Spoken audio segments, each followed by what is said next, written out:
turudi sasa kwenye ile siku ambayo Platnumz alikuamini, akasema tunaweza kufanya biashara. Nani alimuapproach mwenzake? Yeye ndo aliniapproach mimi, na ile approach kwanza ni kwenye swala la collabo, ambayo nakumbuka Marem Ruge alinipigia simu akaniambia bwana, kuna msanii anataka kufanya collabo. Nikamwambia kama ana hela poa, mimi biashara bure sifanyi. Kwa sababu nadhani kabla ya hapo walikuwa tayari washamtafuta Davido kufanya collabo, lakini njia zote ukiwa akipita wanakutana na namba ya simu yangu. Okay. Kwa lazima apitie kwangu ampate Davido. Okay. Marem Ruge alinipigia simu akaniambia bwana fulani ndafanya, kama ana hela basi sawa. Akaniambia bwana kuna dola 3,000. Nikamwambia 3,000 sitaki, kama kuna 5,000. Sio kama Davido alikuwa anataka hela, Davido hakutaka hela kabisa. Hela anafanya mimi biashara, kwa sababu mimi wakati huo ndio nilipata tenda kuleta wasanii Fiesta. Yeah. Basi Diamond alipofika mimi hakikisha kwa collab inafanyika, akanipa hela yangu bila tatizo, na mwenyewe avutaka hapa kanambia bwana nakupa hela nyingine nipige na Iyanya kabisa. Nikamwambia hapana, Iyanya wewe mkubwa kuliko Iyanya kama uelewi. Yeye utafanya naye bure tu. Kwa hiyo sikutaka kuikatia tamaa zaidi hapo. Okay. Kwa hiyo akafanya nyimbo na Iyanya pia, na akafanya nyimbo na Davido.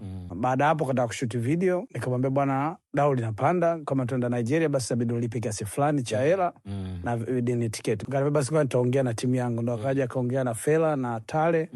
Wakanifuata kwa makochali, nikamwambia bwana nataka tufanye kazi pamoja, twende Nigeria. Ni mimi Tale na Mose Yobo na Diamond yao. Lakini technically niko nishajua kuna vitu ambavyo haviko sawa, kwa sababu Tale alikuwa anipendi, Diamond anipendi. Kwa hiyo najua kabisa wanafanya kazi kimaslahi. Umeona hapa huyu tupate kitu kwake na yeye. Kwa hiyo nikawa najua na mimi tukusaini document yote, tukubaliana toka kauli tu bwana, percent hizi ndo kaza management sawa sawa.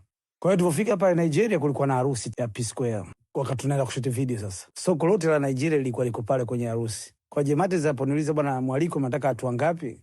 Sasa mimi nikachungulia hivi nikasema nikimpeleka Babu Tale pale atachukua connection na yeye tukawa tunagombania connection zote, alafu baadaye tukirudi Dar es Salaam sina maana yote.